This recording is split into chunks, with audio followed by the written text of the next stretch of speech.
All right, and we are live. Good to go. Fifth Guestisode here on Split the Difference podcast, and we have a guest that I've been looking forward to for a while now. We've been trying to get this together for like the past month and a half or so. I feel like I texted you a while ago wanting to get this together, so I'm glad we could. Of course. Yeah, man. So, who are you? Who is Stinson Rogers? What do you do? Give us a little background about yourself. Gotcha. Well, Stinson Rogers, born and raised and cornbread fed from the great state of South Carolina. I am currently in Washington, D.C., working as a healthcare communications consultant for a company called Guidehouse. So Cool. So what is that? What exactly are you doing? What's your day-to-day look like? So right now, we're on a federal contract right now with the VA. I can tell you this because it's public information. With the VA. That's good. Don't get me in trouble. And we're helping implement a new electronic health record at the VA. So a couple years ago or so, the DoD did this, and so the idea is that you can pretty much be born on an installation, go into the military per se, and then retire from the military, and all your health records will follow you all throughout, right? How it stands right now, or before this whole thing came through, like you had paper health records from all over the place, say that you had TRICARE and you went to another doctor and they didn't have the same EHR that company was working with. It was all messed up, right? So this right here is to streamline all of that, right? Because I know, like when I left, when I came off of active duty status, they gave me a folder of all my health records that was about that big. I still have this folder. It's in a safe back in my parents' place, but I mean, that was ridiculous versus them just giving me like a floppy disk or floppy disk. How old am I? Right. Yeah, I was going to say a floppy disk. A floppy disk. You wouldn't even be able to use that. You wouldn't be able to find a computer to use a floppy disk. eBay. Yep. The external, right? Yeah. So basically, the idea, I guess, is to streamline it, which it's awesome news because I feel like if there's anytime that I talk to a veteran or somebody that like works at the VA, especially I've got a couple friends that work at the VA that's here in Columbia. And they every single time are like, it is incredibly cumbersome. A lot of times it's very difficult to get stuff pushed through. Like it's very slow. Do you feel like that's kind of your experience, I guess, in working on the backside of it now? But I mean, if you've ever used the VA as well.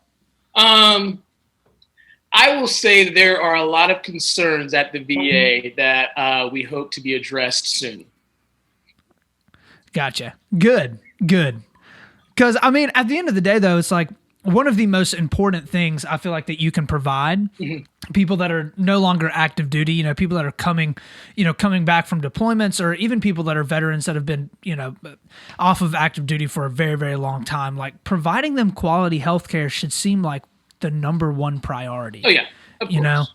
And there hasn't been, I mean, the VA was created decades ago, right? And there hasn't been any real change or really updates to that. And so now with the recent conflicts that we've been involved in Afghanistan and Iraq, and these veterans who are coming back with PTSD and all these other type of injuries and things of that nature, they realize that they weren't equipped to actually handle everything in which they thought, right? Because up until then, right, you were just handling, retired guy, hurt hand or hurt back or something along those lines, right? Right. Now you have to deal with like the whole mental issues and things of that nature that are going on in the VA. I don't think was well equipped for that at that time, right?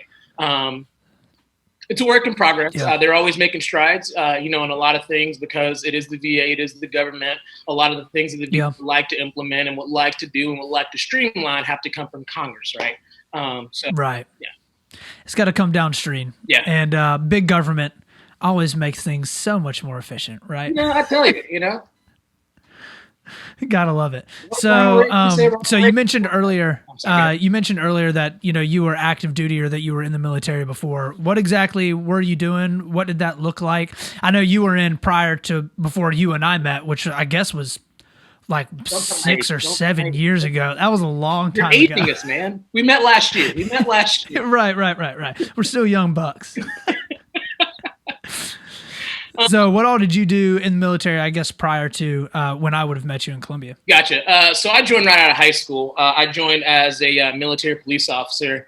I did all of my training, or OSIT is what they called, one station unit training, all at Fort Leonard Wood, Missouri. So I was there for about 5 months, did my basic and my AIT, which is advanced individual training, how to become a military police officer. And then I was stationed at Fort Stewart, Georgia, where I worked the road there, or I was what you would all see as a police officer now, on the streets, patrolling and things of that nature. I did that for about a year. I did that about a year before my unit deployed to Iraq. We were in Iraq for about 8 or 9 months. Gotcha. And then once I came back from Iraq, I was looking for something new and interesting, right? And so came down I think the big Army wanted to send me. I can't remember where they wanted to send me, but I didn't know. They wanted to send me back to Fort Leonard Wood, and I was like, nope, that's not happening. So I called my branch, and I was like, hey, is there any other place that I can go besides Fort Leonard Wood? And they were like, well, Korea's open. I was like, I'll take it. So went to Korea for a year. Some of the best memories, best time of my life there. The Korean people are great. Kachi kapshida. That means we go together. And I would say I abused my time there in Korea, man. I really did. I made like the front page of like the newspaper. I was in like a Korean commercial. For what? What were you doing? So according to what was told to me, fact check me here, please, people. But up until that point, we had not had a international army do a leadership school with the U.S. Army, right? And so when what they call Warrior Leadership Course, or WLC, which is for me to be promoted to a sergeant or an E5, they brought in some of the Korean Army soldiers, and they trained alongside of us. And so it was Sergeant Yu. He led our squad in this operation, and we had to like assault this mountain. And so there's a photo of me, him telling me to like halt here, and I'm pointing, and I'm scanning the berm up top, making sure that no one comes across. So it's a pretty cool picture. That's awesome, dude. Yeah. Also, that is just classic. That is literally exactly what I would have expected for you to say right now. That you would end up in the Korean news in your deployment there. Not only that, I was in a Korean commercial. I was in a Korean Smirnoff commercial. All right. Well, now I have to ask what happened there. How did you get involved in a Korean Smirnoff commercial? And are there Smirnoff commercials different from the ones here in the U.S.? Because most Smirnoff commercials in the U.S. are weird. Like, I feel like every one of them are just like, what is going on here? Well, this one was a rap commercial. So I had no clue what was happening, right? So it was me and a couple of my Army buddies. We were going to this bar called Gecko's, right? And we're sitting there, and this guy comes over, and he's like, hey, we're filming a commercial. Would you guys mind being in it, right? So all of us are at the table. So, we all signed this waiver. Yeah, sure, you can record us. Like, we're here, no big deal.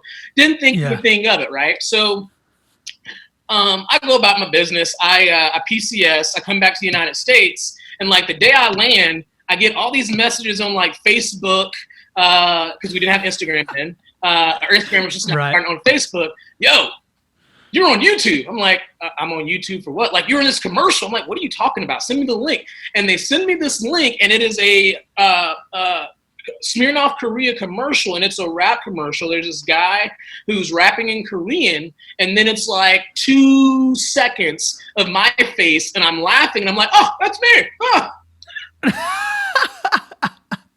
Like, that's hilarious. Like the entire table, like right in on me, like right here. They had to just pick you. Right here. Just right here. You were probably having a great time. You probably weren't even paying attention to I was not at all. Not even looking at the camera. I mean, I wish I had a haircut, but I mean, it's fine, Yeah, it is what it is. Who can fit no harm, no foul. Commercial before, right? Right. Not a lot of people can say that. Not a lot of people. So what, you decided to go in, I guess, enlist when you were 18. Yep. Why? What was the motivation behind it? So growing up, my dad's in the military. So I kind of have that background as well. I got into Liberty University, and my dad was just like, I don't think college is for you right now. Let's go talk to a recruiter. And, I kind of trusted my parents at the time. And I mean, not at the time. I still trust my parents. Mom, Dad, if you're listening, didn't mean that. I love you. I was getting ready to say, Miss Rogers ain't going to be happy about that. She's like, well, I thought I raised him well. But yeah, I trust my parents. And so went and I talked to the recruiter. And a couple weeks later, I raised my right hand. And I I was off, graduated. I think I left like maybe a week after I graduated from high school. So gotcha. Yeah. Wow. Yeah, that's a big transition there. Coming straight out of high school, going straight into some basic. Oh yeah, I remember the first phone call from home from basic training. I was like, Dad, what the heck did you get me into? Yeah. He was probably just like, you're gonna be all right. I remember going on the bus. So you go to reception and you're there for about a week or so, and then like you go to like your actual like basic training unit. And so I remember we're on the bus and we have all these duffel bags and stuff, right? And I'm next to the window and I just doze off. And all of a sudden, I wake up, and there is a drill sergeant who is literally climbing over bags, yelling at soldiers for looking out the window and for being asleep. I'm like, thank you, Jesus, for waking me up. Right. Got a little bit lucky. Got a little bit lucky there. So what was your experience like in actually being deployed, right? Like, was it, when you get there, was it like what you were expected? Like, do you feel like your training prepared you for it? Was it anything and everything that you maybe had, I don't want to say hoped, right? But what was your experience like? So if I'm being honest with you, it really didn't seem real. Like once I got there, it did not seem real. You know, I was only 19, 20 at the time, right? I think I actually turned 20 while I was in Iraq. So like for me, it didn't really seem real, right? It didn't like, when I landed, like it didn't hit me until like that first night that we got IDF for indirect fire, right? And I was like, oh, this is real. Like this is what it is, right? And so at that point, like you got to grow up real quick, you know. You have to rely on your training and everything like that. But we did a lot of good when we were there. So my platoon, we actually went out and we patrolled a lot. I forgot what's the name of the operation that they called it, but pretty much what we did is we just went out and we patrolled, and our job was to deter any type of violence or anything like that. Our platoon also, not my platoon, but our company also trained some of the Iraqi police as well, right? So they would come on our installation sometimes. We train them there. We go there, make sure they had everything they needed to do and things of that nature. We also did a couple missions with military intelligence. And so that was kind of cool. Getting out there and seeing them do their thing, how they interact with people and things of that nature. But overall, I mean, again, like it didn't seem real, you know? Now that I look back on it, now that I'm older, I look back on it, I was like, wow, you know, the Lord was really looking out for me. I mean, I can tell you about situations where, you know, I was like, yo, what is this? What's happening? You know?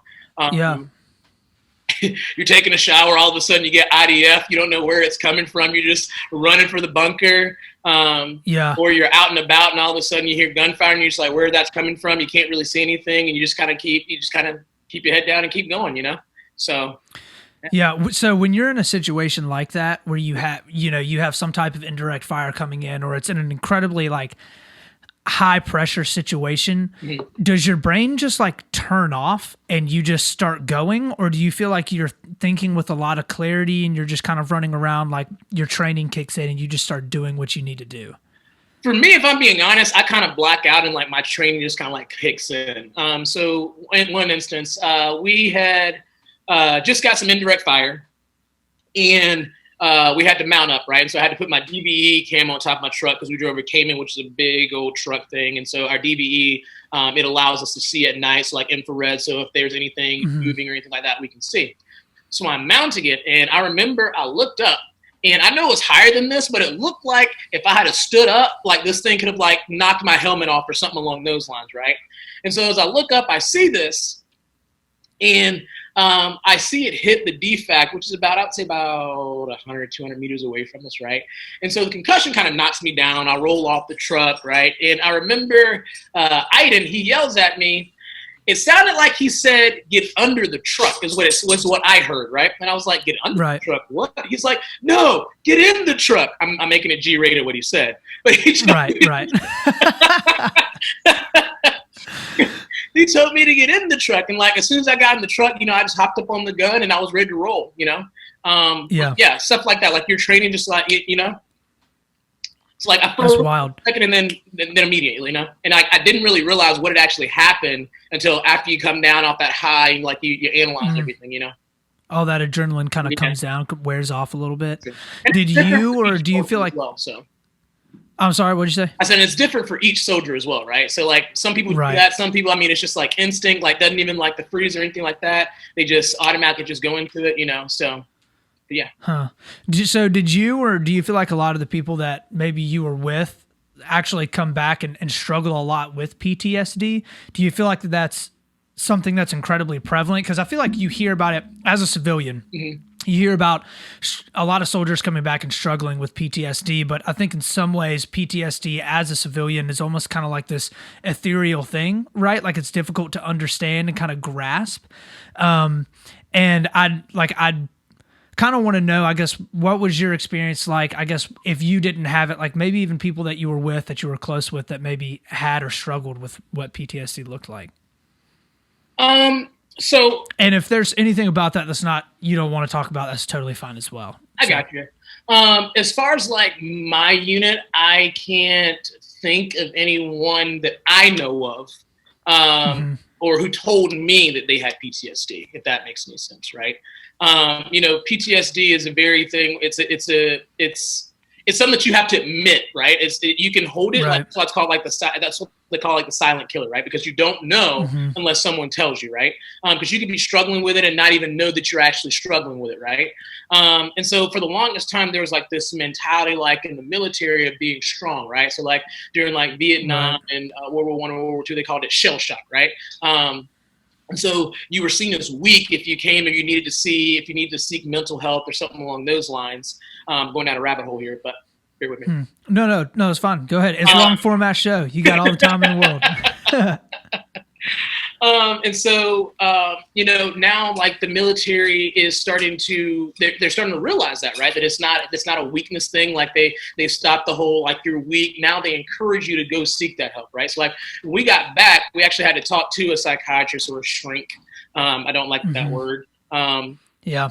Don't like that word. But yeah, we had to talk with one of them, and they kind of coached us, like talked to us about, you know, transitioning back from the combat zone in which you were in into the civilian life. Hey, you know, you're going to be angry. You're going to see these things, yada, yada, yada. This is how to deal with it. Right. And if you need anything, here's the resources and the things that are available out there to you. Right. They started to focus on resiliency and things of that nature, how to bounce back, not only with like PTSD, but just say that you get in trouble in the military or something along those lines. Right. That resilience is like, okay, cool. You own up to what you did. You come back stronger, better than what you learn from your mistake, and you come back stronger. Right. So. Right. Yeah, I hope that answers the question. No, yeah, that does. That's awesome. Honestly, I mean, it's great to hear that like they have things like that set up now, because I know that wasn't in place in the past for the longest time. So and that's encouraging. Those are the best things in the world, right? I mean, I think that there's always room for improvement. So I don't want to do that, because I mean there are some soldiers out there who really do struggle with PTSD, who've been in like some situations where it was like life or death, and you know. And they struggle with that, you know? So, yeah. So you get back, all right, I guess now we're back from Korea. Okay. So what did you do after that? What did you transition, I guess, back into civilian life? What does that look like? No, once I got back from Korea, the big army sent me to Fort Hood. Texas. Good old Fort Hood. I tell you. Everything's bigger in Texas. Hey, I tell you, HEB, Whataburger, let's go. I love Texas. Love it. Yeah. Love it. It's the second best state in the United States, right? Right behind South Carolina, all right? Good old Palmetto State, baby. You can't beat that. I tell you. So how was your time in Texas? What all were you doing there? So I was actually very fortunate in Texas that my sister was stationed at Fort Hood as well. Fort Hood. So at the time she was a captain, and like she had just had my niece Juliana, and her and her husband were living there.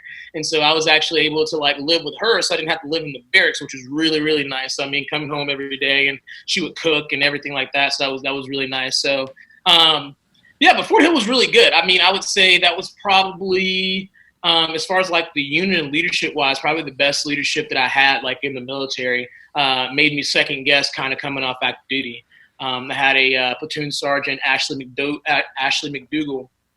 And he was just great, really cared about the soldiers and making sure we were taken care of and things of that nature. I mean, one of the best platoon sergeants I had, hands down. So Yeah, I had a good that's experience. awesome. Had a good experience. I was only there for about, I say almost a year or so before I Gotcha. transitioned into civilian life. But yeah. Gotcha. Yeah, it is amazing how much good leadership can make or break an experience. It doesn't matter if it's in the military, if it's in a job, having people that are above you that are managing you and leading you well, that are quality, that care for you and Yeah, lead out from example, it makes an unbelievable difference it in really your does. experience and whatever you're doing. It really does. Yeah. So, all right, you transitioned out of active duty where I'm guessing this is now where our stories start to converge a little bit, right there in Columbia. Oh yeah. So tried to go to Liberty because I did Liberty University online. Tried to go to Liberty. I was like, I don't think Liberty is for me. So ended up coming back. Tried to enroll in the at the University of South Carolina. They were like, hey, you got to have 24 credits in order to transfer over. I'm like, well, I only have like 12. So I had to go. Gotta love that. I tell you, with a 3.5 GPA.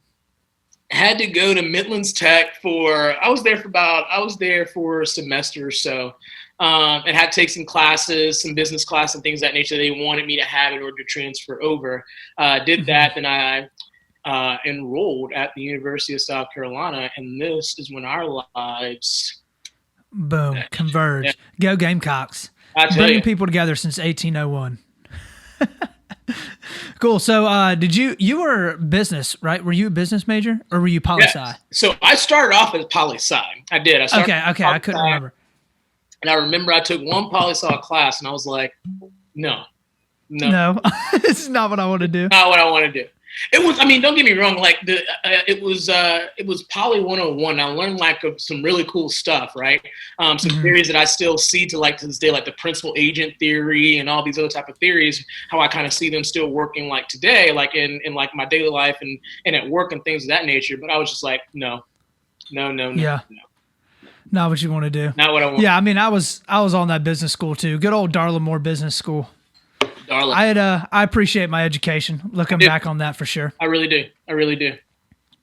So, I guess a little bit of, after that, I guess, what did you do? What was your goal when you were leaving college? Like, what exactly was it that you wanted to do? Did you want to go, work for, some type of, any type of, that I guess consulting that you're doing right now, or what was the goal when you decided to leave from college? So the goal when I left college, honestly, was just to stay in South Carolina and I guess pretty much climb the political ladder per se. I was ready to, I just graduated. I was working for First Tuesday Strategies at the time.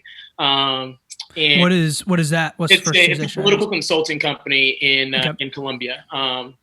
And I was working there for a little bit. And then I remember they put me on an assignment. They wanted me to go down to Hartsville to a town hall with Tom Rice. And at the time we were doing some work on the border adjustment tax, right, is what we were doing. And they wanted me to ask a question. So I went to this town hall. You know how town halls are. Everyone's like, pothole in front of my building, in front of my road needs to be done. My mailbox is too, yada, yada, yada, right? Right. So everyone's complaining. Nothing against town halls. I think they do serve a purpose. Especially here. Gave me my start. Right. So he asked, does anybody else have any questions? So I raised my hand and I was like, hey, Congressman, my name is Stinson Rogers. I'm a student at the University of South Carolina. Just have a question about the border adjustment tax. I was like, hey, we understand like the good it'll do. However, taxes will be raised by 10%.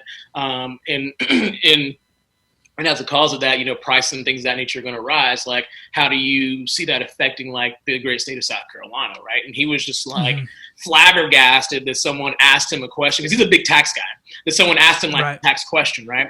And so like he looked at me for like 2 seconds. He goes, I'm gonna get to your question, but hey, how about our Gamecocks, man? Aren't they doing an amazing job?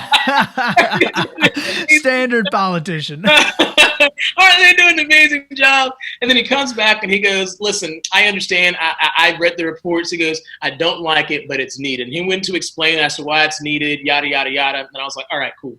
So got the information I needed, and I'm getting ready to leave, right? And then Tara Davis comes, who was the scheduler for Tom Rice, comes and like tracks me down And she was like, hey, want to introduce you to the congressman? So the congressman comes over, introduced me to him. And he's like, hey, you asked a really good question. We have a paid internship in D.C. We'd love to have you, talk with Tara, and we'll get you set up. And I was like, all right, cool.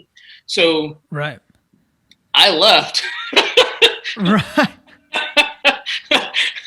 I left it with pretty much kind of like a job offer in a sense, right? Never thought that's a good day. Yeah. If you can walk in and ask one question and leave with a job offer, then obviously it was a good question. Oh yeah. Okay. Oh yeah. So anyway, I'm letting people know, hey, I got the information. Also got a job offer to go work for him for in the summer. And everyone's like, oh, you should go do it. You should go do it. You're young. Now's the time to do it. If you wait till later, you probably won't do it. And I was like, all right, cool. Well, I was like, I don't want to, this is a paid internship. I don't want to come in there and be kind of like half-cocked or sideways. I want to know what I'm talking about. So my friend Suzanne gave me a call, and she's like, hey, I'm working for this congressman. We'd love to bring you on as an intern. So Suzanne got me up here to D.C., and so I worked for this congressman for about 2 months or so, and then I moved over to Tom Rice's office as a paid intern. And I was there for about, I'd say 2 to 3 weeks maybe before I quit. Now, here's the reason why I quit. I got an offer to go spend about 2 weeks in Turkey for free. Well, it's tough to turn that down. I mean, yeah, I'll be honest, that's difficult. Yeah, it's and so the story behind that is that when you're on the Hill, these companies and universities, they come and they have what we call receptions and things, where they come and they tell you about the organization, yada, yada, yada. So we're at this reception with Bashir University, and they're talking about, the Turkish and U.S. Relations, right? And they're like, hey, if any of you guys would love to host you we'd love to host you in Turkey. Just let us know. Fill out the clipboard in the back, and we'll reach out to you. We'd love to have you. And I was like, all right, cool. I was like, I'll just fill out this clipboard. It's not going to happen. Like, right? Yeah. Whatever. Yeah. 1 in a million chance they're going to call my name. They're about to spam the heck out of me with their university. Right. Just going to get a bunch of emails. No. So I get a call a week later from this lady, and she's like, hey, thank you so much for attending. You said that you were interested in coming to Bashir University. Pretty much like, we'd love to have you. Let me get your information, and we'll send you a plane ticket. I was like, all right, cool. So I give my information. A week later, there is a plane ticket in my inbox. A plane ticket in my inbox. Man, they move fast over in Turkey. Apparently the Turkish are like, listen, you said you're coming over. Let's get on. Hey, let's get you on over here. Let's go. And I may be shortening that timeline a little bit, but it was very quick, And so I go to Tara, and I was like, hey, I going to Turkey for about 2-3 weeks or so. So I'm not too sure how this works, but yeah, I'm just gonna need that. I'm gonna need that time off, right? And I was an intern. I was like, I didn't mind asking for the time off. And she goes, has it been through ethics? I was like, what is ethics? Like, what is this ethics thing that you right? And she goes, who needs ethics? She was like, this has to go through ethics committee. And I was like, how long would that take? She goes, it can take anywhere from 3 weeks. I think she said like 2 weeks to a month before it gets approved through like ethics. And I was like, well, I guess I'm just going to quit. Gum. So even for an intern to travel and request PTO, it has to go through a full ethics committee? The reason why is because I was a paid intern. I think that if I was unpaid, like I was on their payroll, if I wasn't on their payroll, I could have went no questions asked for the most part, right? Because I'm not beholden, right. But once they start paying me, that's when it becomes, actually, that's not true. I am still beholden.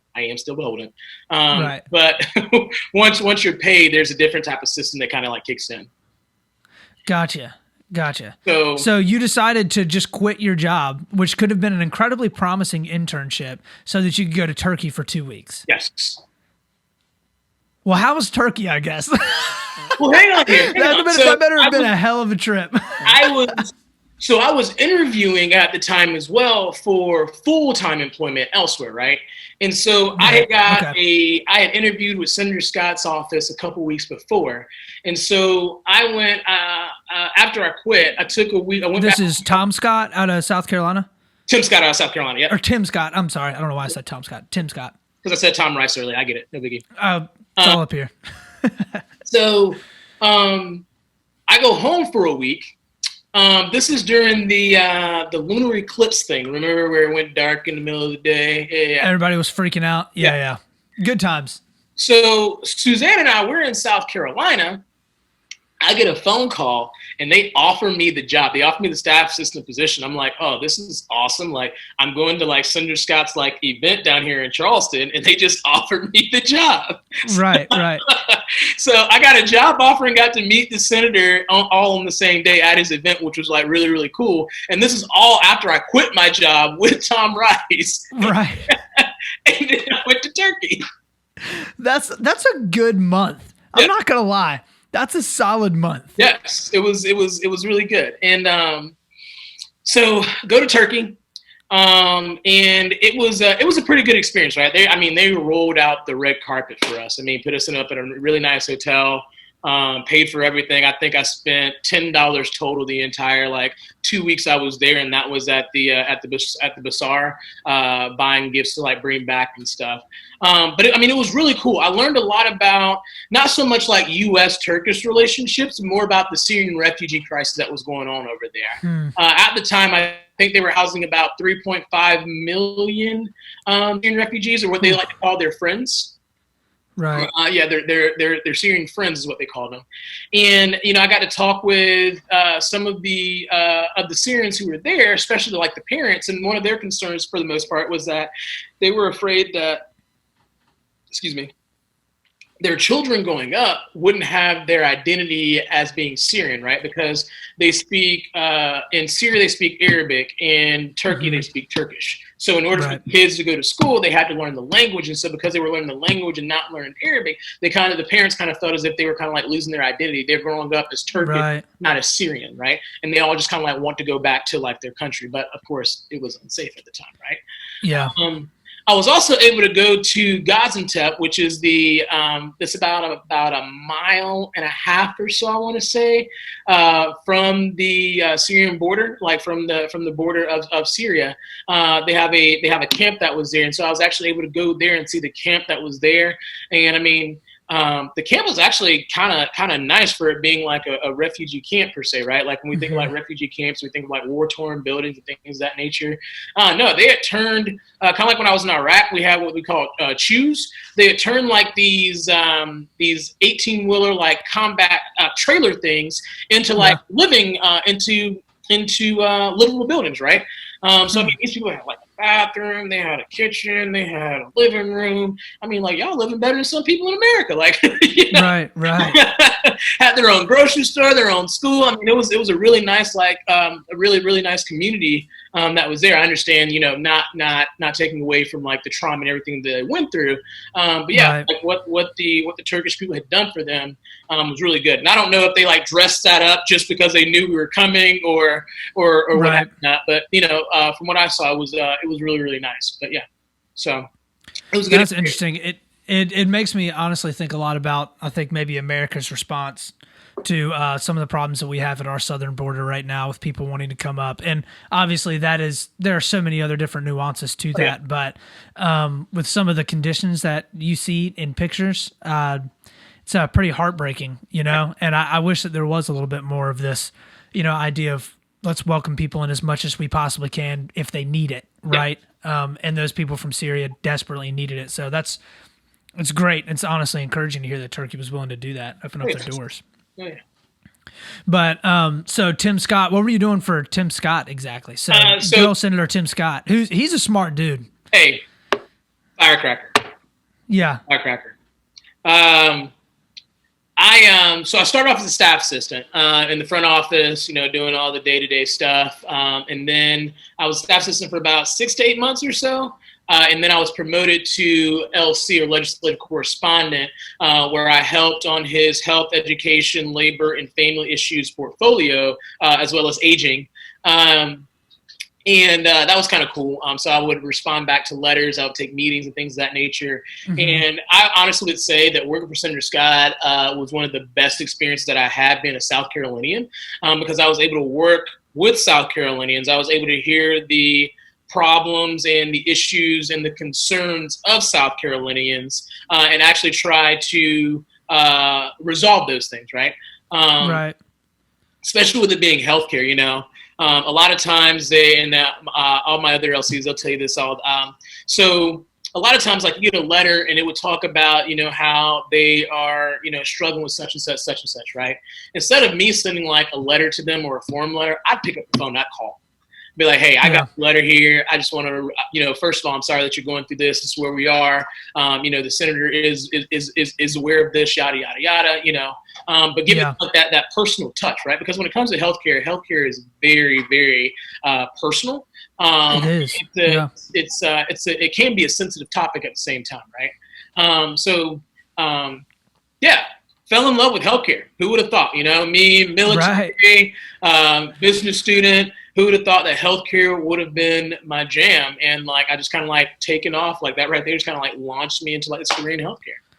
Yeah, that's super cool. I feel like there are so many things that congressmen and women, even at the federal level, that they do that I feel like people have no grasp of. Like, I feel like there's this idea that Tim Scott or Lindsey Graham or, any of these guys are basically going up and they're just chilling on Capitol Hill all day and kind of like listening to people talk around, and they debate a bill every now and then, but there's so much more that goes into it. Mm-hmm. Like, it's just, they have entire staffs underneath them that are answering phone calls every day. And like the idea of like, write your senator, like you should be able to do that, right? Because that's how you get your point known. But like, that's incredible. That's so much pressure on one person to be able to deal with at all times. Oh yeah.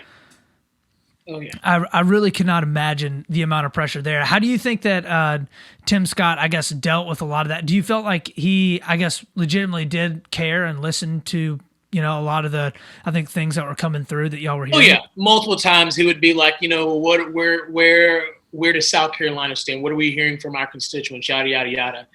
So I encourage you, like, you do write your senator, call your senator, right? It really does work, because I mean, he would ask, where does South Carolina, how is this going to affect South Carolina? How is this going to be, right? And something that a lot of people don't know, right? They think that, that Republicans and Dems, like, we all hate each other, yada, yada, yada. But I would say probably like on a weekly basis or so, or anytime there was like big legislation that would come up, the entire South Carolina delegation, including Jim Clyburn, they would all get on a call. This stuff happens behind closed doors, and they would be like, "Hey, how can we get this across? Yada yada yada yada yada. How can we work towards South Carolina?"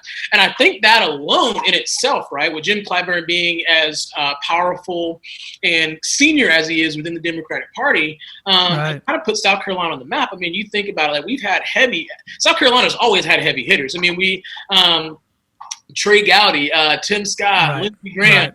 Mark Sanford when he was in, always had like heavy hitters, and I think it's because of that close relationship or that close knit that we have, right? So, and can't forget about Joe Wilson. Right, I was going to say Joe Wilson's a pretty big dude too. Yeah, he's a big guy. That's really, really interesting. So, why healthcare, right? Like, and I think that healthcare is obviously a very, very hot topic right now, especially in United States politics, and it has been for a long time. So, like, what interests you about it? Why healthcare? So, healthcare never crossed my mind. Like, when I thought of healthcare, I was like, okay, I go to my doctor once a year, check up, cool. Right. I need to go to my doctor once a year. I don't even do that. That's kind of like what I thought. And I'll never forget this. Bailey Shelbourne, who was the health LC at the time, he asked me, he goes, "Stinson, you want to sit in on this meeting with me?" And I was like, yeah. And I think it was with MUSC, if I'm not mistaken. And they talked about how they were using 3D printers to create like muscles. Right, they were printing muscles that they were trying to make like functional. Right, so say like me being a soldier. So if you have like an injury, right? Like you were hurt and like you lost your leg or a muscle, something along those lines. They could 3D print like this muscle and attach it, and it'd be a working muscle. Is what they were trying to, like, some of the things they were hoping or trying to do, right? And I was like, what? This is crazy, right? awesome, that is unbelievable. Yeah. Modern medicine, like there are things I hear about stuff like that, and I'm like, what? Like how in the world could anybody think of something like that? They're doing so in healthcare, like especially like in that field, they're doing so many like cool things. Now, will the FDA approve them or something along those lines, or will they actually come to fruition? That's something totally different. But I mean, they're always working on something, right? And so, like, we hear of the new mRNA, right? Which they're using, which is in the vaccine for, which is in the COVID vaccine, right? This has been around for about 40, 50 years or so, which is never approved by the FDA or anything like that. And so now this is the first time it's actually been approved, it's being used. And now they're talking about, using it for like the seasonal flu and other things of that nature. Because as you know, like with the seasonal flu, they choose a vaccine or which they think which strain would be the most prevalent, right? Whereas with this right here, with the RNA, they can, produce like the protein which will fight the flu. That way they don't have to make different variants or try and guess each year. It's just for the flu in general. And I'm just like, right. It's incredible.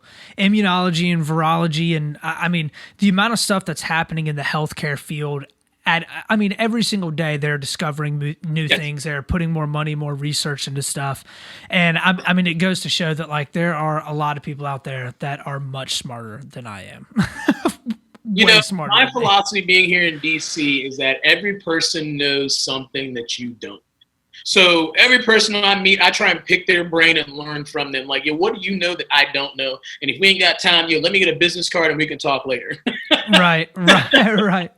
That's a great way to be. That I mean, being able to sit down. And I also think a big thing that is really missing nowadays is the willingness to learn. Mm-hmm. Like accepting and admitting the fact that you don't have the answers, right? You don't have the answers. It's okay to sit down and listen to somebody that has much more life experience and knowledge than you do and learn from them, right? Yeah. That's a good thing. Mm-hmm. That's honestly like the whole reason why I started this whole thing, this whole podcast, everything that I'm doing here. Yeah. I want to be able to sit down and talk to people that know a lot more than I do and can just tell me about it, And that I feel like that's missing so much nowadays. I think it's actually coming back. I think that like last year, what we saw with the George Floyd and things of that nature, like it forced us to kind of like sit down and learn from each other, right? People who don't look like us for the first time in a long time. And I think that we realize how much we can learn from others that we otherwise would not have learned. Like once we get outside of our bubbles and things of that nature. I can't get a conversation that I've had about race relations here in the United States and things of that nature. That trial is kicking off right now too this week. It is. What all do you think? So obviously that is a very broad question, but in talking about, I guess, like everything that happened with George Floyd last year, like where do you think that things are headed? Like, do you think it's an overall positive thing, or do you think that things have actually gotten worse? Because I feel like you hear different narratives from different sides, right? If I'm being honest, I think that things have gotten better since then, right? I think that, I hate that, George Floyd had to lose his life for like this movement to happen, but these things in which are being brought to the surface aren't new things for like the Black community or minorities in general, right? It's just the first time that America's kind of hit it head on, right? It's something that it's not nice to talk about. It's uncomfortable to talk about. We get uncomfortable when we talk about it, but we need to have those uncomfortable conversations in order to grow as human beings, as Americans, right? Because as Americans, America's called a melting pot. We're called a melting pot for a reason, but we need to learn from those people who are around us, right? And so I think it's a positive thing. Like I said, like, I've had like a lot of conversations with a lot of people who just didn't understand, right? I can tell you, story after story about how, I was stopped in, 5 Points once to my brother, or coming back from, South Carolina, or coming back from Spartanburg, going down to Columbia, and some of the things like the cops have said and done. But, at the end of the day, like, people have just been like, Stinson, like, I know you, that it's true that happened to you, yada, yada, yada. But I was like, yeah, I get it. It happened to me, but like, it's not just me this is happening to. Right. It's happening It's happening more than you think, and there needs to be a change, right? And I think that change is coming, right? I think that change is coming. I think after all that, you saw cities and cities and states take like their own action, right? I think I remember I think was it New York who got rid of qualified immunity. I'm not too sure. It might be Matthew. Will you check that real quick? Check which states got rid of qualified immunity? Yeah, there was one. There was one that got rid of like qualified immunity, and like they're taking these steps like on their own, you know. Yeah. I believe it qualified immunity. I believe it was New York. Yeah. I will agree with you completely, and I also think that having those conversations about race and about race relations, especially in America, it is very, very difficult. Yeah. And I think that this, in a weird way, this is going to sound crazy, but I think in a weird way, this opened up conversation almost for a lot of people that are white feeling comfortable enough to go to black brothers and sisters that they had and just be like, how are you feeling? Yeah. Like what? I don't know. Like I've got one of my best buds is black, and good old Edwin. And when all of that went down last year, I mean, he's in a group message with a couple of us buddies, and he's the only black guy in our group message. And every single one of us reached out to him and we're like, what? I don't know what to say. And I have no idea how you're feeling right now, but like, I love you. And what do you need to talk? Do you want to talk? Yeah. And I remember him being like, and talking about things like this with him since, is him being like, he has seen so much more conversation like that happen. Yeah. And it's horrible that it took, almost 9 minutes straight of an absolutely horrendous act by a police officer for something like that to occur. But there's no doubt that has affected the world over, right? Like, I actually I reviewed a lot of the trial in my podcast this past Monday, and I think it was something like 2,000 cities across the world had protests in over 60 countries. Like, it wasn't even just the United States. It's like the whole world looked at that and they were like, something's got to change. Like, this idea of disliking or looking at someone differently because of their race is archaic. Like, it has got to go. Oh yeah. Only get one state. They say Colorado is the only one that I can. Colorado. Okay. Yeah, Colorado. My bad. Yeah, My bad. It's not saying any other states at all. Like, I can't find like a list or anything. Cool. That works. That works. Cool. But yeah, so I guess what was your perspective on some of what happened last year with George Floyd? Like, I feel like that it almost was like a whirlwind almost. It was like everything happened at the end of May and everybody was cooped up inside with the coronavirus going on and the pandemic happening. And it was like tensions immediately just flared across the entire country. Like, what was it? Especially, you were in DC at the time, right? Yeah. Mm-hmm. What was it like? So we'll back up a little bit. So my perspective on this is coming from me being a military police officer and me being a black man, right? So I was outraged on both ends watching this video, right? Because one thing that you were taught is that once the handcuffs are on, the fight is over. The fight is over. The fight is over, right?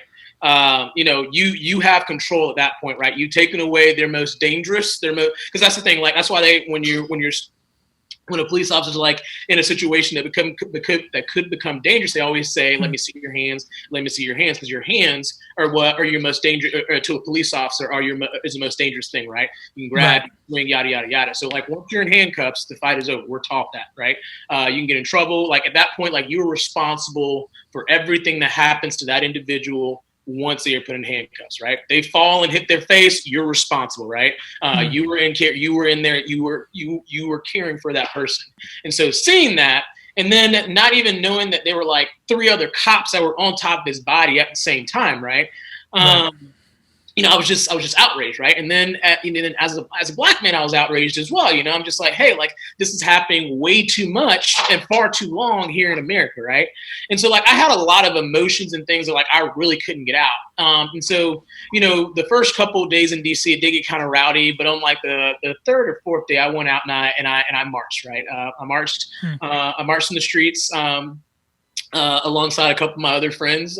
And, I was able to get out a lot of like the frustration and things that I actually couldn't put into words. And like when I was marching, the things that I saw wasn't violence, right? Like we got out there, people were handing out waters, they were handing out masks, they were like, yo, make sure you socially distance, like, remember what we're out here for, yada, yada, yada, it wasn't really a thing of like no one was throwing rocks, no one was getting in anyone's faces or anything like that. We encouraged people to come march with us. Hey, be an ally, come march with us. But it was none of this, kind of like what you see on the media, right? And I think what the media kind of did is took like the small thing that was happening, kind of blow it up, right? They didn't show you everything else that was happening, right? Yeah, well, it was like less than 4% of all of the protests that happened across the United States through the entirety of the they're coining it the Black Lives Matter movement, but I guess that's just for like the post George Floyd protest that happened in 2020. It was something like less than 4% turned to any sort of violence at all. Yeah. Right? Which is astoundingly low. Like that's unbelievably low. But if you go on and you're looking at any news source at all, you look at anything, these were violent protests, right? These were riots. They weren't protests, they were riots. They were riots, yeah. It's unfortunate because there absolutely, of course, were places and times where rioting took place or violence took place, but the vast majority weren't like that, and the vast majority are people that are formerly in the military, right? Or people that are, hardworking doctors or lawyers, or working at your local Walmart, I don't know, wherever, and they care very much for an issue that affects them personally, and they have the freedom to be able to go out and protest in that way, and that's really a beautiful thing about America, but. What was it like, I guess, being boots on the ground during the protests? Like, do you feel like there was an energy that just kind of felt maybe different?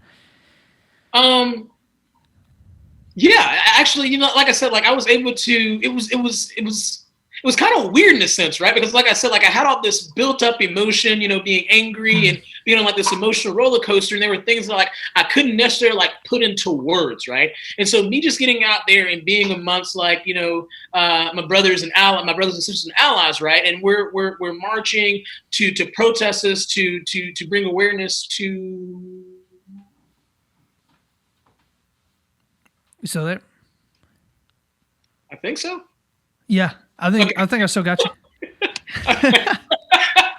You're all good. I was just like, I don't know what's going on. I don't know if he froze, but I could still hear him. Not like it went away and then it came back. I was like, what is going on? That's one of the joys of Zoom calls right there. I tell you. All right.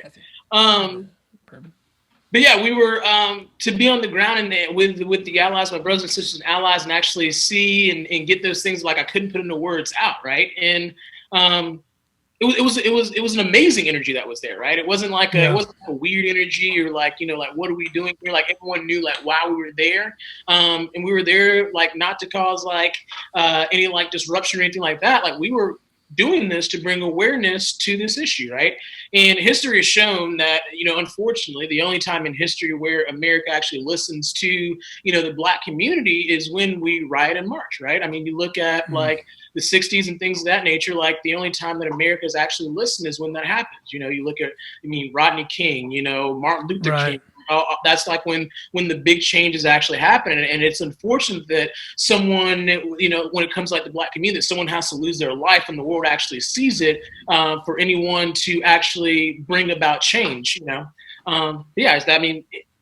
So what do you think? I guess maybe getting a little more like applicable. Like, what do you think are solid or necessary changes that could take place that could benefit?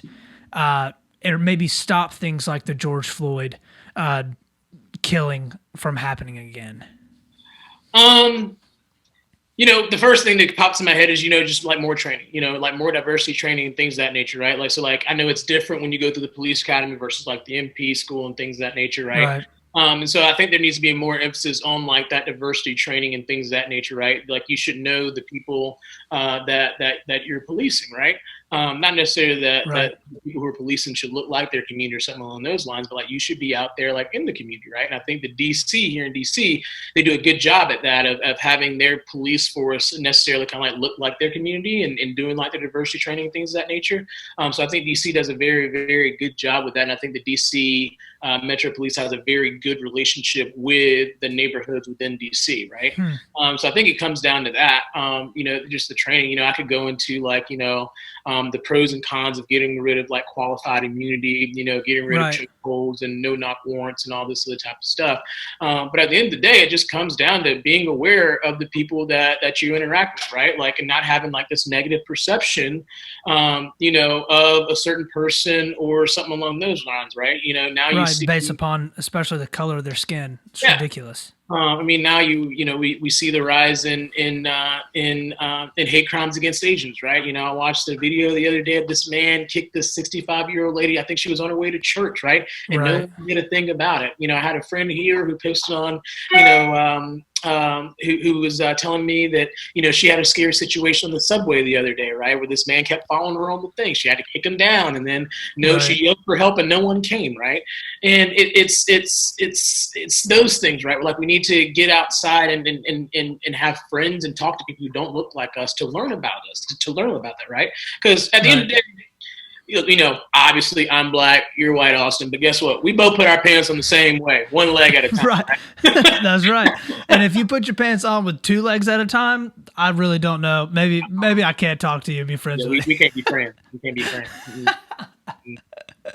So, so with, I guess, everything that has happened over, like, leading up to this Derek Chauvin trial, like, do you think, depending on the way that this ends up going, do you think that there's going to be more protests? Like, do you think that the answer really is to just have conversations, or like what's going to end up happening, I guess, after this next couple weeks? If I'm being honest, I think it 120% depends on the outcome of this trial, right? Yeah. I think that if the jury finds him guilty, I don't think that there will be any protests or anything like that. I think at that point, there will be like a healthy conversation, yada, yada, yada. And we kind of move forward from that. However, if he's found not guilty, the black community is going to see that as a slap in the face. It's going to be a thing of like, the world watched this, right? The world condemned this. We marched for, almost 5 months, right? To protest and to bring awareness, to this issue, and then they're going to feel like it's a slap in the face. And I think that you may see more protest and more protest and rioting. Yeah, I'd be blown away. I think if he's found not guilty, if he's acquitted, I'd be blown away if there wasn't honestly just as much protests after this as there were last year, and justifiably so, I think, in a lot of ways. And obviously, I'm not a lawyer. Like, I'm not standing in the law room or in the courtroom. I mean, I'm not on the jury by any stretch, but like, it is. I think it's difficult in my mind to be able to make a case for his innocence, right? And because of that, it seemed like in so many ways that video made it seem like it just like a cut and dry, right? It seems like it's just cut and dry. It seems like, all right, we all just watched a murder, right? But that's not always how things play out in a courtroom. It's just not. And there's no doubt that if he comes out and he's acquitted, the entirety of the black community in America is going to be like, what? Like, what do we not matter at all? And you bring a good point. Do we not matter at all, right? And so touch on this real quick. Like, when we say Black Lives Matter, we're not saying that no other lives matter. What we're saying is pretty much all lives can't matter until Black lives actually matter. And here in America, what it seems like when it comes to police and things of that nature, that Black lives have not mattered. And I'll say that again: until Black lives matter, all lives can't matter until Black lives matter. And that's what that slogan means. It's not a thing of like, hey, we hate cops or anything like that. It's that hey, our life is just as precious as yours. And so at the end of the day, a lot of the how can I say this? Black people have paved the way for a lot of groups here in America, right? Women's rights, the LGBTQ community, minorities and things of that nature, right? All of that has kind of like been built off the works that, the Black community has done in the 60s and before that. And so absolutely. And that's some of the conversations that I'm having as well, right? Like a lot of people, like, now there's talk about reparations and things of that nature. I'm just like, guys, like, if I'm being honest, I'm only 4 generations removed from slavery. And people are like, wait, what? I'm like, yeah, slavery didn't happen that long ago. Like Jim Crow and things of that nature didn't happen that long ago. If I'm being honest, I think that my generation and my family, my generation is the first generation to be born to where there was no like separation within like the school or segregated schools or things of that nature, right? Because my parents were born in the 60s, right? And so we're the first generation to be born to where that wasn't even like a stigma, right? Like me going to school, like, my parents didn't tell me about, hey, you're Black, they're white, yada, yada, yada. Like we just went, right? We went. Kids don't care about that, right? You're kind of taught that, right? But kids don't care about that, right? You kind of realize, like, as I was growing up that, people kind of saw me a little bit different, as I got older and things of that nature. But yeah, so. So do you think it's a generational thing? Like, do you think that as, like our parents' generation and the generation before them are slowly, and this is going to sound incredibly morbid, but are gone, like, and pass. Yeah. Do you think that things get better and they change because of our generation being kind of like growing up and living in the time that they did, because like you're totally right. Like when I was in high school or middle school or whatever, like I didn't think anything about, like, it didn't matter to me. Like I had plenty of friends that were Black and I had friends that were white, and like it was just like whatever. We all played basketball and hung out on the weekends just the same, right? Yeah. But like, do you think that, like, with our children now, that hopefully if we're blessed enough to have them, like, we will raise them up to think differently, and that will eventually cause racism to subside or move away in some sort or fashion? Oh yeah, 120%, 120%. Because again, like racism here in America, we're not that far removed from segregation here in America. Like segregation was in the 60s. Like that was, right. We're not that far removed, and with every generation, we move further and further away from that, right? So yeah, I think that our generation, we kind of started this, and like the next generation, the generation after that is going to pick up the mantle and keep carrying it, right? Because like I think about like my grandparents, right? My grandparents growing up in like the deep South, right? They have the way in which they see, white people is completely different based off their experiences, right? It's completely different than the way I see them, right? And like I have to respect the way in which they see them because of the experiences in which they went through, right? My parents, theirs is different as well because they went through a different experience of what I have, and so that's what's going to be the change, right? My mom always said, with every generation, it gets better. So, well, I hope that is true. I'm going to hope that your mother is right. For sure. Mama's always right. That's right. You can 100. If mom ain't right, nobody's right. My mom used to say that all the time. Oh man, that's funny. So, alligators are aggressive because they got all them teeth and no toothbrush. It's the medulla oblongata. What a fantastic movie! Maybe I'm gonna have to just throw in a quick meme of that real quick when I throw the video up. The medulla oblongata. So let me ask you this then. In terms of the Black Lives Matter movement as a whole, I think that there are of course like questions around, maybe the nuances of the phrase Black Lives Matter, right? But I think the vast majority of people see and recognize what Black Lives Matter is kind of meaning or trying to say.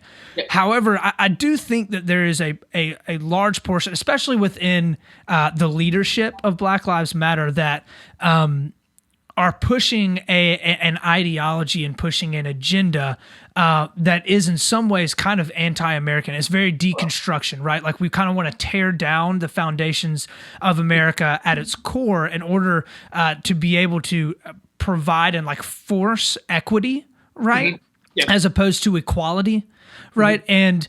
And do you see that, or do you think that is something that is actually taking place within the Black Lives Matter, maybe organization as a whole? Or do you think that that's more of, just kind of like right-wing, I guess, maybe fear-mongering about an organization? Gotcha. So with that, there's two different things, right? You have the Black Lives Matter movement, right? And that's calling for equality across the board, right?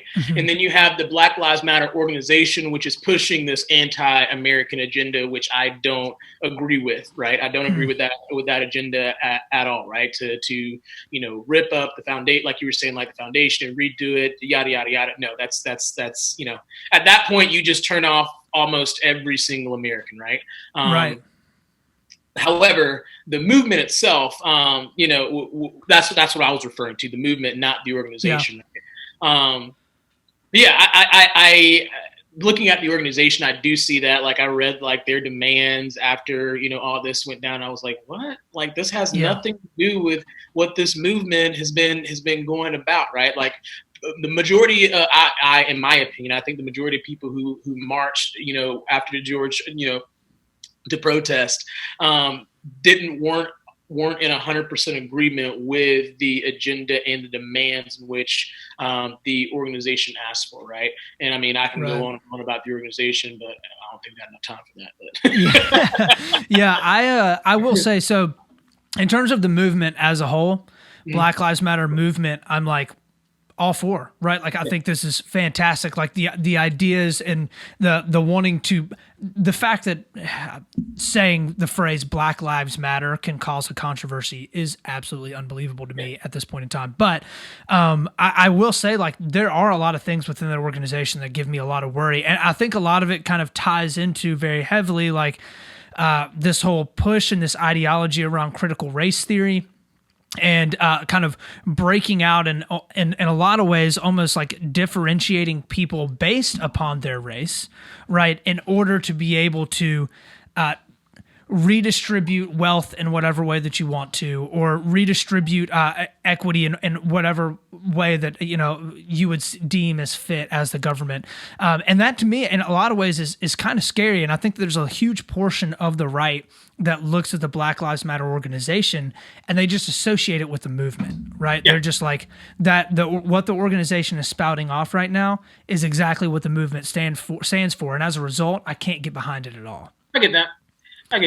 Well, I will say this. We do have to recognize that wealth in the Black community was stripped away, right? I mean, you think about, I don't know, like me growing up in South Carolina, I don't think I learned about like Black Wall Street or anything like that. Like my parents, told me about that and things like that. Like there's so many things that happen, or even let's even talk about like the death tax, right? So like I've had to do some research on like the death tax. Like my grandfather just passed away recently.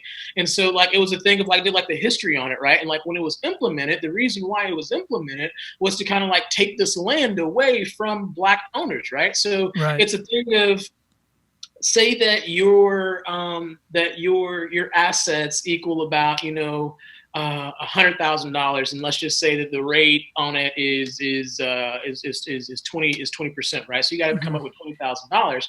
So that means you don't have $20,000. You may not have $20,000 laying around all willy nilly. So what do? You sell those assets, right, in order to cover that tax. And so when you sell those assets, I hate saying it like this, but the rich white man would come in and would just buy up that land, right? And that's why you see things like where they're trying to give like more money, like in the COVID package, whether you agree with it or you don't. The reason why is because of one of those reasons, right? Black farmers, they were slighted in that, right? And it's just been a thing of like wealth in the Black community has kind of like been stolen for so long, right? And I would say that for my parents' generation and my generation, we're actually starting to build like that generational wealth, right? Within the Black community, there's this big talk about generational wealth, right? You see a lot more wealthy Black men than you have in previous decades and things of that nature, right? We're coming up, we're going to college, we're getting educated, we're showing that we're more than what you see in like a rap video or something along those lines, right? Or how we're portrayed in like movies and things of that nature. And so it's I lost my train of thought there. Well, I think that without a doubt there is an incredible gap in the amount of wealth that the average Black family has compared to the average white family. Oh, yeah. That is 100%. Like there's no way you can refute it, right? There's no way around that. And to think or to make the argument that is not a result of hundreds of years of systemized racism, I think is incredibly difficult to make. And I think that it's amazing because the things that are talked about the most on the left and on the right are always the extremes. Okay. Yes. Anything that you see on the media are the extremes. So the far right is saying there's no such thing as any sort of institutional or systemic racism at all. Right. And then the far left is saying that everything in America is still so systemically racist that there's no way for any black man or woman to be able to get ahead at all. Neither of those things seem to be true. No. Right. And so there has to be some sort of, okay, there's absolutely still institutional racism in some sort of fashion, right, here in the United States, because if not, there are a lot of black people that feel a certain way for just no reason at all. Right. Mm-hmm. And then, but at the same time, it's like, is everything right? Like there's still acts that the United States the Congress has passed to be able to curve back and push a lot of that. So like, America is moving forward in one way or another. There has to be some sort of middle ground there, Yeah. And that's where what I call the 3 Ps of politics come in, right? The 3 Ps of politics. I want to hear this, and I gotta write this down. I'm learning something here. All right, so you have say politics, policy, and procedure, right? So politics are like you were saying, you got your extreme left and your extreme right and the messaging in which they do, right? It's all politics. It's to get people riled up, to go out and vote for them, to believe that certain thing, right? Then you have your policy. Your policy is actually like your legislation, right? So your politics, in a sense, in some way drives your policy, right? And then you have your procedures, and your procedures are how you get the politics in which you talk about to your policy into procedure and how to get that passed. And so those are the 3 Ps of politics. That's pretty good. I like that. I'm gonna have to keep that written down somewhere. So there's a lot of talk, especially from I think that Warnock and John Ossoff out of Georgia, had a lot of conversations, and they campaigned very, very heavily on wanting to pass a new Civil Rights Act and a new Voting Rights Act and stuff like that. And so we've already seen that a new Voting Rights Act has passed through, or at least through the House, right? It'll probably die in the Senate, but it's at least gotten through the House. And there's been a lot of changes around, especially voting rights in Georgia right now with everything that they just passed as well. Do you see the need for another civil rights type act like we saw in the 1950s and the 1960s in order to repair or change the laws that we have currently in the United States? I would say yes, but not to the extent of what we saw in the 60s, right? I think there needs to be one, because there are a lot more things that we've changed. We've changed so much, right? Between the voting and the LGBTQ community and things of that nature. We need to have another legislation to address these what I would call, I don't want to call them, but social issues in a sense, right? Yeah, well, I think they are. I think that's an apt description. Yeah. And we need to have another legislation, because if not, we're not going to know. You're going to have states kind of doing their own thing and yada, yada, yada. We need to have this foundation of where we move from here, right? Is what we need. And I'm not saying that what the Dems in the House passed is it, right? Because from my understanding, it was passed with no Republican input. Yeah, it was strictly partisan. Yeah. And so that's not the answer, right? And so we need to have both of them come to a table, right? Joe Biden has said that he's a unifier. Okay, sir, here's your chance to unify. Right. You got this claim bill. You're going to do it. You got this bill, sir. Let's see you do it. You got this bill. Where can we go? How can we meet in the middle on this? But yeah. So that's a good question. So I guess a good line. Do you see any sort of bipartisanship happening going forward? I think over the past 4 years, and I've obviously I have no idea what your opinions are of Donald Trump, but Donald Trump without a doubt changed politics. He changed politics in an incredible way. And it seems like the right is further right and the left is further left. Yes. Do you see a way for people to be able to reach across the aisle and get stuff passed that needs to be passed in any type of tangible way? I do. I really do. I think that it's going to take it's not even going to take bold action because it's happening and we just don't see it, right? Like I know, like when I was working on the Hill and I was working on this issue, I had to reach out to Elizabeth Warren's office to kind of like get their input on this, right? I had other Democratic offices that I had to reach across the aisle and actually, hey, where can we meet in the middle on this, right? And they were coming to us, hey, your boss is on this right here. Do you think that he'll support this? Yada yada yada. So it's happening behind closed doors. It's just not seen on television, right? Right. You're not seeing it on C-SPAN because like that's not what their people want to see, right? They want to see you being strong on this certain issue, not so much of, hey, senators got to understand where you're coming from, yada yada yada. It's all happening behind closed doors, just maybe not to the extent in which we would like to see it, but I mean it is happening behind closed doors. I do see a path forward, but it's just going to take someone being bold, right? I mean, we don't have John McCain anymore, who would always, publicly reach across the aisle, right. and do that, right? I think Joe Manchin's kind of being that person now, right? Joe Manchin, or maybe a Mitt Romney, yeah, kind of, or Lisa Murkowski. Kristen Sinema, definitely, right? She reached across the aisle. Her and Senator Scott work on a lot of legislation together, right? Right. And so it's just going to take those type of people actually coming together and actually getting it actually done, right? Yeah. And listening to both sides, right? I think that's the tough thing. I feel like there's not a lot of that. Yeah. And I mean, over the last 4 years, there hasn't been of that, right? We would always say, hey, we want to bring you to the table, but you bring us to the table and then you don't listen to anything that we say, right? Right. You kind of scrap and throw everything out. You throw the baby out with the bathwater. Right. I think that's how that saying goes. Can't see the forest through the trees. I tell you. Yeah. I really do. I'm kind of hopeful. Maybe I'm being optimistic here, but I'm kind of hopeful, right?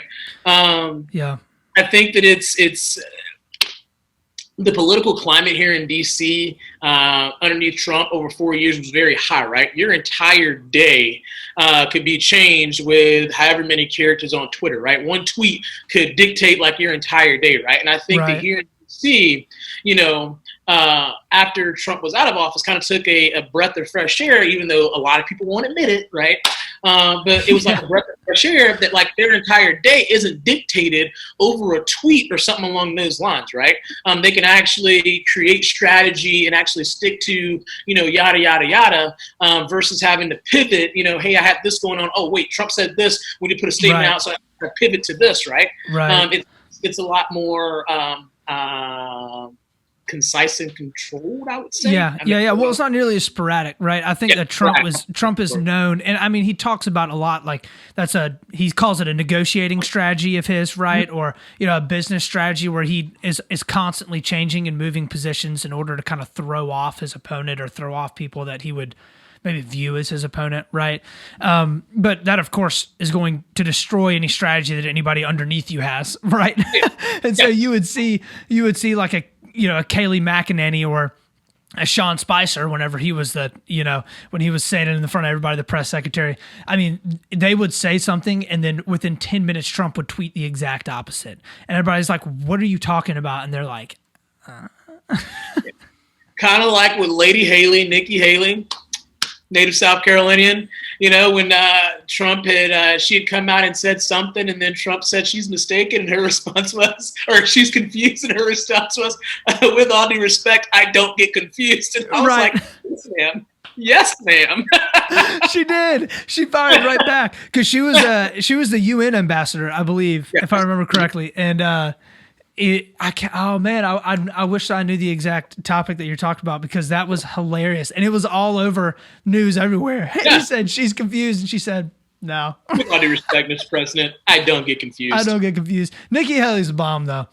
She is. Dude, I would love to see, and maybe this is crazy, and this is me being loving any type of bipartisanship, right? But I would love to see a Nikki Haley Tulsi Gabbard. If I could see that for a 2024 ticket, I would be happy. I mean, if we're talking about reaching across the aisle, I think an amazing ticket would be Nikki Haley and Kristen Gillibrand. Ooh, okay. That actually is not bad. Kristen Gillibrand, her messaging, here's the thing. her messaging is so good. Like if I didn't know the policy, I'd probably believe her. Yeah, she could. I'd be like, yeah, that's right. We need that today. Like, let's go. Right. That's pretty funny though. Yeah, I can see that though. I can see that. I'm a big Tulsi Gabbard fan though. I am. I'll admit to it. She's the bomb great. For sure. So, what do you think about Trump talking about putting together the Patriot Party? You think he's going to do it? Is he going to create the first third party in American politics in a very long time that has any sort of decent chance? See, I don't think that it'll work. The reason why I don't think it'll work and it'll do more harm than it will good is because the only thing it's going to do is it's going to split the Republican Party. And if we do that, the Dems will win every election from here on out. Right. No questions asked, right? Because the majority of people in America, they vote on party lines, not so much like for the candidate per se, right? Right. I would say the majority of Americans do that, right? And so if that's the case, you're splitting like the Republican Party, right? This isn't like the Tea Party or something along those lines, right? Where the Republican Party within themselves, like they all still called themselves Republicans, but where their policy and everything, how they viewed everything kind of changed, right? But they all still ran on like the Republican ticket by you starting this and putting like another, because I mean, we have so many parties that are out there already. You got like the Green Tea Party, you got the Libertarian Party, you got the American Society Party. Right. Heck, I'm going to start a party called the Stinson Party. Hey, everybody's invited. Go, right? Let me know when y'all's next meeting is. I'll come up. So I don't think that it's a good move, right? And I hope that the Republican Party, Ronna McDaniel, that you're able to sit down with Trump and let him know that if you do this, this could be the demise of the Republican Party and values in which we hold, right? So yeah, I think you're absolutely right. I do. I think that Trump goes out and makes a third party and the Republican Party splits. And I do think you would literally see the crumbling of the Republican Party, which in a lot of ways, unfortunately, I think you are starting to see right now. I think you're kind of seeing it. I think you're more, we don't know where we're going, right? Because like for the last 4 years, we've been beholden to Donald Trump and his, what he says go, like highway, my way or no way type attitude, right? And so now we're having like to redefine ourselves per se, right? How do we get back to business as normal, but also keep the policies and the America First agenda, which Trump actually pushed, right? And so, like as a Republican myself, like I can get behind like his economic policy and things of that nature, right? And I think most Republicans can. The thing that most Republicans didn't like is that he just wouldn't shut up, right? Yeah. They didn't like the way in which he did business. No, I don't think there's a Republican out there who would say that like his economic policy or anything like that was terrible. Now his foreign policy was a little wonky, right? Oh, really? See, I feel like a lot of his foreign policy I thought was decent. Outside of China, I think maybe in some ways, I really liked a lot of his foreign policy. See, the reason why it was kind of wonky because, like you said, like he was sporadic, right? Yeah, no, that's a fact. And so, like, if you're with the State Department or with any foreign service or anything like that, like you're moving in this direction. Oh, wait, no, we're not. We're going this way, right? We're going the other way. Yeah. Yeah, we're going the other way, right? And so that's just kind of like how, like, why his foreign policy was kind of wonky, right? Because he couldn't stick to one thing and in a sense, kind of see it through, right? Because this how I move, how I use my tactics, yada yada yada, right? Yeah. But at the end of the day, sir, you have to realize that you're the president for 8 years max, right? According to law, unless we're in wartime, yada yada yada. And there are countries who will wait it out, right? Like we see in North Korea, right? North Korea played the game for 4 years, right? Yeah. And now you're seeing them; they're flipping the script big time. They're going back to their old ways, right? 100%. And we as Americans, we thought that, oh my goodness, like Trump, he has been able to, he's the first president to cross over into North Korea, the DMZ, yeah. Yeah, go to DMZ, all that type of stuff, and now we're right back where we were, right? In a sense, right? Yeah, yeah. So where do you see the Republican Party going from here? Do you think they shed Trump? Do you think they keep in with a lot of the stuff that Trump has brought and ushered in? Do you think it follows more after kind of like more traditional GOP with like a Mitch McConnell, or do you think it becomes more moderate or more extreme? Like, what happens? I think that as a Republican Party, this is my opinion, viewers, is my opinion. All of this is our opinion, right? You can take it for what it is.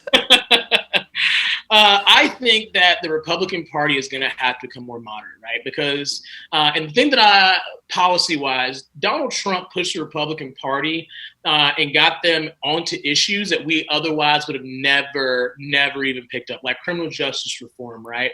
You look at opportunity zones, things of that nature, things that we didn't necessarily, the Republican Party didn't necessarily, wasn't a hot issue, wasn't a hot topic. Right. It pushed us in that direction. So when I say like the American First agenda, those are things in which I'm talking about, and I think those things are here to stay. However, we have to realize that there are a lot of our generation, I think there are a lot of people out there who would identify with the Republican Party, but because Donald Trump was president, and they wouldn't claim, they didn't want to be associated with that, right? Absolutely, yeah. And so they would say they were a Democrat or they're libertarian or I'm not either one, yada, yada, yada. But in the day, if you actually talk to them and listen to them, hey, you hold a lot of values and ideology that the Republican Party has. Right. And so I think that we're going to have to become more moderate in order to keep our generation intact. Because if not, we're going to lose. If the Republican Party doesn't, we'll lose our entire generation to the Democratic Party. Right. Yeah. I think that the reason why, the Republican Party, the people who vote are the older generation. Right. And so we've played to them as much as we can. And now we have to pivot before it's too late, because the Dems have done an amazing job at pandering to our generation. Right. That having that empathy, telling things that we care about. Right. Because we care more about. We care more about our mental health, about our feelings, about our people to our left and to our right, more than we care about, necessarily like making money or this corporation, yada, yada, yada. Like we care about those, our generation, I believe, that we care more about those who are around us, right? And we value our friendships and things of that nature more than, in a sense here, more than like the previous generation, right? Yeah. I would agree with that. And you're seeing things change as well, right? Like more companies now, like you're seeing kind of pensions in a sense kind of go away. They're moving to more like 401k type of deal where it's all about your own responsibility, right? You're putting those things in, right? We as millennials, we don't stay in a job. I think I read a report that millennials stay in a job for a max of like 5 years before they're switched to a new job. And I read 2. I read 2 years, the max of 2. We'll say 2 to 5. We'll go with that. That sounds great. 2 to 5. Hey, we're meeting in the middle. We got a Matthew fact check. But yeah, and so like it's a thing of just like our parents' generation, our grandparents, right? You picked a job and you worked it, right? My dad has worked for Duke Energy for almost 30 years, right? And it hasn't moved. Whereas we as millennials, like we care about like everything else outside of that, right? We care about like what the company's doing outside of like our normal. Yeah. We care about work-life balance, right? And if we're not happy, we can move jobs. And the reason why we can do that is because we're not beholden to a pension anymore, right? You stayed in those jobs because you wanted the pension. Now that you have a 401k and you're responsible for like your own retirement per se, like, I can take this with me. My HSA, I take that with me, like I'm not beholden to you, So all that to say, I think that the Republican Party, back to your original question, the Republican Party is definitely going to have to move into a more moderate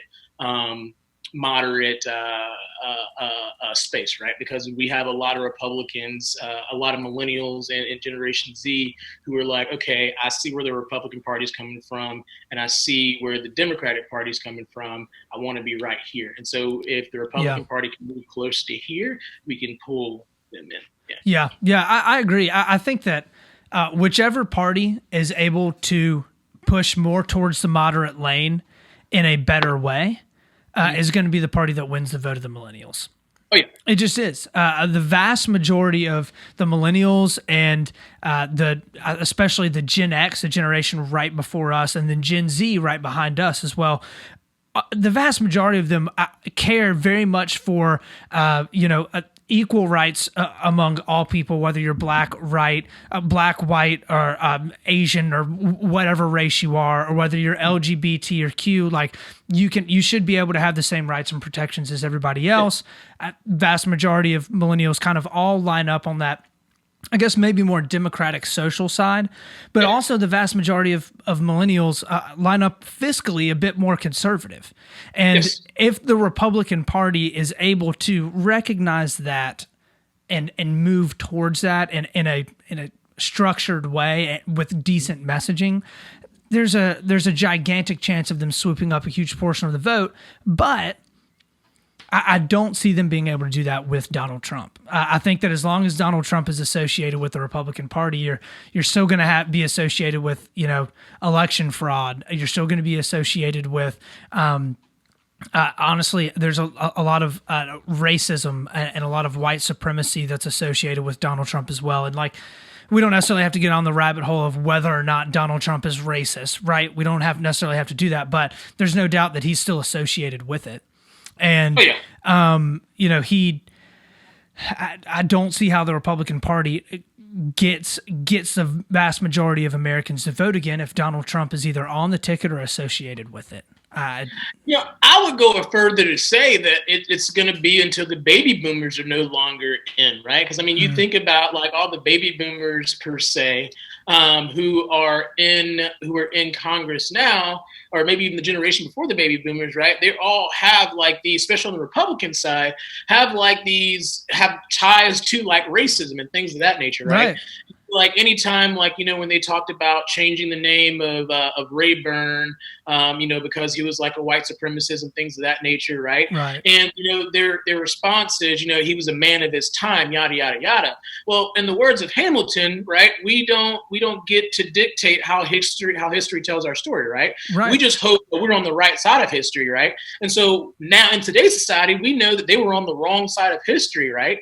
And, I can't remember the guy's name, Emmanuel something. He did, don't hate me for saying this, but I watched The Bachelor.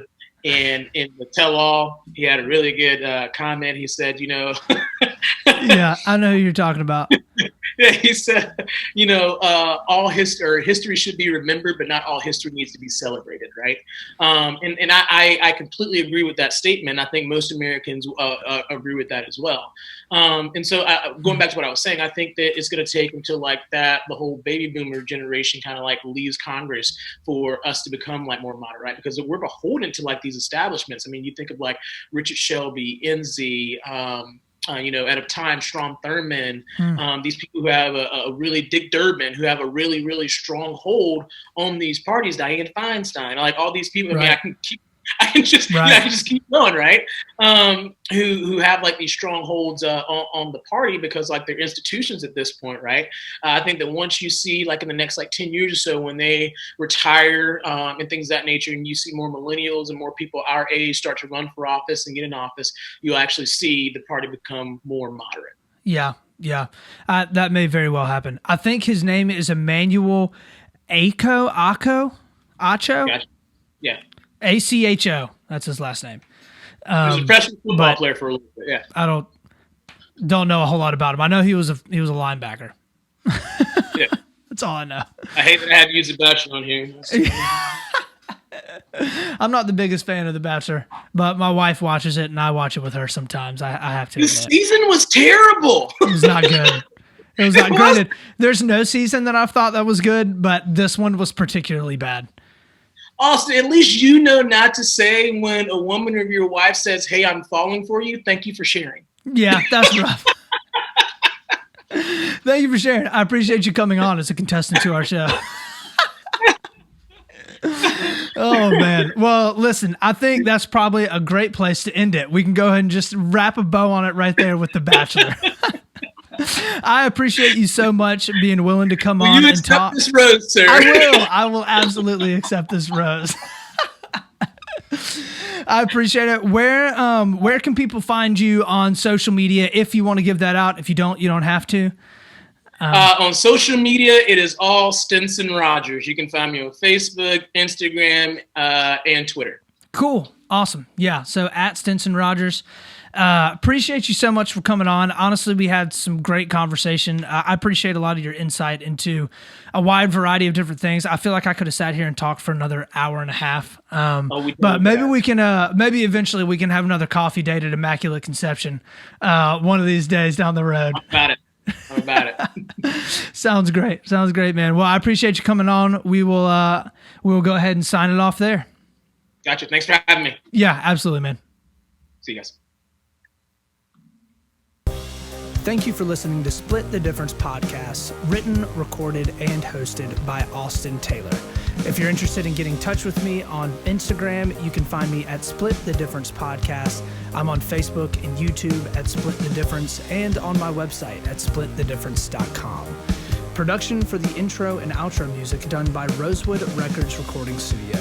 If you're interested in booking or learning more about them, you can reach them on Facebook or Instagram at Rosewood Records SC or on their website, www.rosewoodrecordssc.com.